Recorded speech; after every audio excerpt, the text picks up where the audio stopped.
So welcome to this is the Further Maths Support Programme online revision session for AQA Statistics 1, and in this session we're going to be looking at numerical measure. Now what we need to be able to do here, on top of calculating means, we also need to be able to calculate standard deviations and variance of grouped and ungrouped data. We need to be able to use the concept of linear scaling, and we also need to be able to justify and use the correct statistical and numerical methods to do the work that we need to do. So, June 2011 question 1. We're told that the number of matches in each of a sample of 85 boxes is summarised in the table below. And for these data, we're asked to calculate the mode, or state the mode, and determine the median and the interquartile range. So as a reminder, modal value means the value that occurs the most, and we can see in this case that the highest frequency is 20. That corresponds to 253 matches, and that's what we're looking for, not 20, we're looking for the number of matches that are required. We're then asked to determine the values for the median and the interquartile range. So we need to remember that the median is the n plus 1 over 2 value. I'll show you how to find that in a minute. The lower quartile is the n plus 1 over 4 value. And the upper quartile will be the 3n plus 1 over 4 value. Okay, so in this particular case, we can work these out. The value of n is 85. So the median is going to be the 43rd value. Okay, if I now do 86 divided by 4, that's going to give me the 21.5th. And then if I do n plus 1 over 4 times by 3, that's going to give me the 64.5th. Now to do this, we really need some cumulatives. So I'm going to put them on the left-hand side. We're going to add them up as we go along. So 1, 2, 4, 7, 11, 17, 27, 40, 56, 76, 81, 84, 85. And they should add up to 85 because that's what it says at the bottom. Now, how this works, just to remind you, is the 27 here, let's just look at this one. That tells me that the 27th value is the last 250. So the 28th value will be 251. So all we need to do to find the median actually is find the first cumulative frequency above 43, which corresponds to 56. So my median is 252. And we use the same trick to find our lower and upper quartiles. So our lower quartile is going to correspond to 250. Because that's the first value above 21.5, and 253 for my upper quartile. So we've got to be careful about what the question is asking for. It's asking for the interquartile range, which is the difference between the two quartiles, which is 3. So how is this marked? Well, you get a B1 for working out the mode. In this case, you're going to get B1 for working out the median. You're going to get another B mark for working out both the quartiles, and then you're going to get a B mark for working out the value of the interquartile range.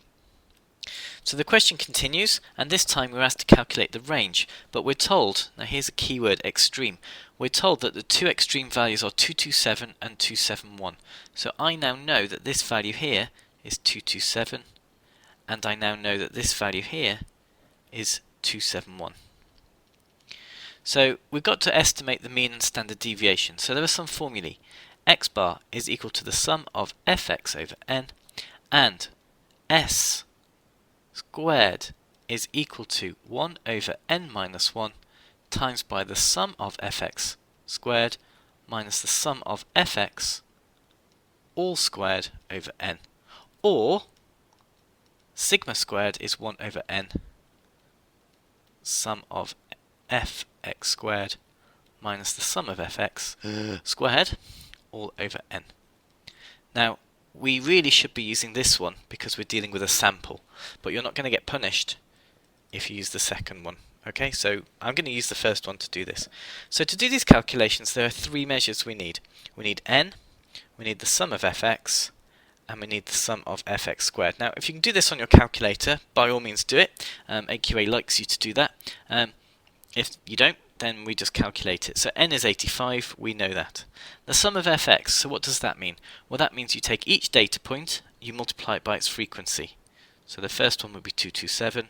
If your data is grouped, we're going to be choosing the midpoint to do this.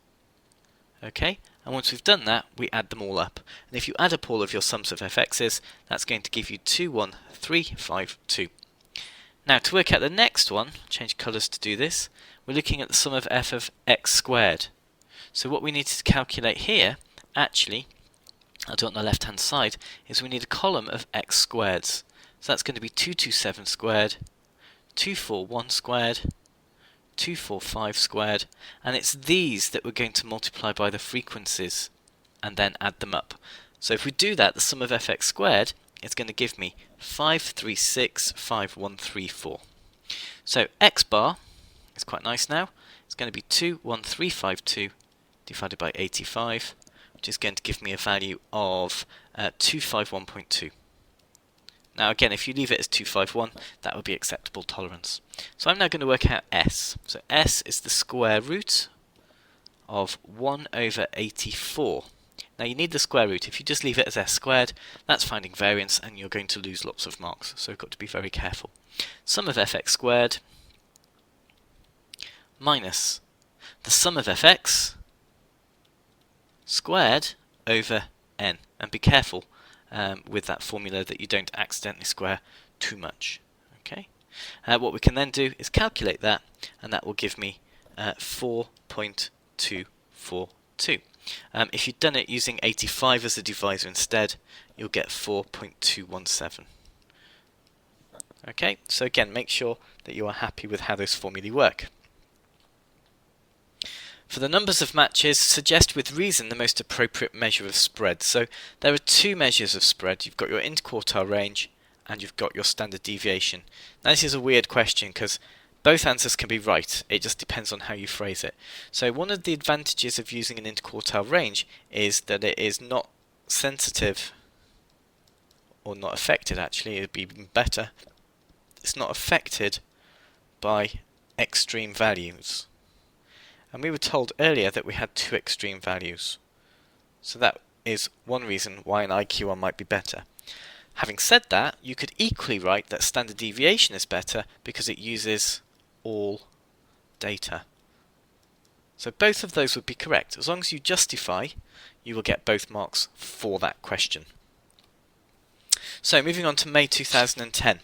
What we have here is, before leaving it for a tour of the UK during the summer of 2008, Eduardo was told that the UK price of a 1.5 litre bottle of spring water was about 50 pence. While on tour, Eduardo noticed the prices X pence, which he paid for 1.5 litre bottles of spring water, from 12 outlets. He then subtracted 50p from each, and the results were given. So he subtracted 50 pence from each, so that tells you that the first one would be 32 pence. That's just for reference. So we are asked to work out the mean and the standard deviation of those differences. So as before, we need three measures. We need these. Now sum of fx is a bit strange because actually there's no frequencies. So how does that work? Well, we just need to add up the data. So it's minus 18, minus 11, plus 1, plus 15, etc. And the sum of fx squared will be minus 18 squared plus minus 11 squared plus 1 squared, etc. So that's going to give me some values. So the sum of x, we might as well call it, the sum of x in this particular case, or the sum of d, would be 18. And the sum of squares will be 1680. Okay, so to calculate the mean, that's okay. So the mean is going to be the sum of x over n, which is 18 over 12, which is going to give me a value of 1.5. And your standard deviation would be the square root of 1 over 11 times by the sum of x squared minus the sum of x squared over n. And again, if we work that out, that's going to give me a value of 11.7. Okay, so you get 2 marks for this. You get 1 mark for the first one, 1 mark for the second one. So again, you could feasibly do all of this on your calculator. So let's look at the next part, hence. Now be very careful of this, the word hence. Hence means you must use what you have just done. Okay? Hence or otherwise means you can do it a different way.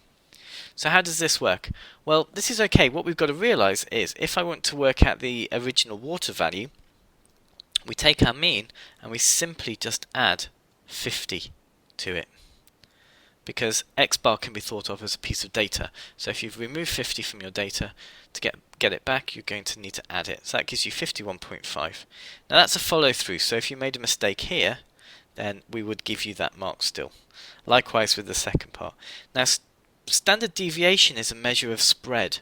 Just because you've translated your data, the actual spread of your data remains the same.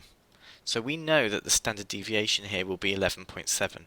And again, that's going to be a follow-through B mark, so if this was wrong, you would still get that correct, which is quite useful. For part B, we're then told that based on an exchange rate of 1.22 to a pound, euros to a pound, calculate in euros the mean and the standard deviation of the prices paid. So here, this is no longer a translation. This is going to be a stretch factor. Okay? And we've got to work out the mean and standard deviation of the prices that paid by Eduardo. Okay, and we're doing it in euros. So what have we got? Well, we've got a mean of 51.5 pence, and we've got a standard deviation of 11.7.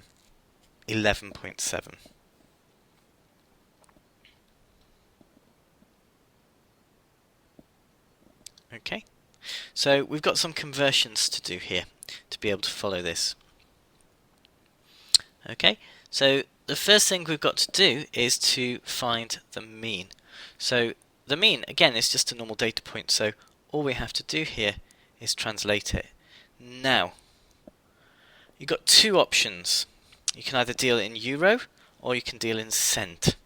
Most people will deal in euros, so it makes sense to change this to 0.515 and to change this to 0.117. Okay, we don't then need to use the units. So to work out the, I'll call it E bar, to work out the euro, it's going to be 0.515 multiplied by 1.22. It's going to give me 0.628. Okay, now this time it's like living on a piece of elastic. If you stretch your data, you're going to stretch your standard deviation. So the same rule applies to your standard deviation here. So we're going to start off with 0.117. And what we're going to do is stretch it by the same factor, and that's going to give me an answer of 0.14. Okay, so you get 3 marks here. How are they allocated? Well, you're going to get 1 mark for indicating that you're multiplying by 1.22. So as long as I see that somewhere, you're going to get a method mark, and then you get an accuracy mark for each one of these being correct.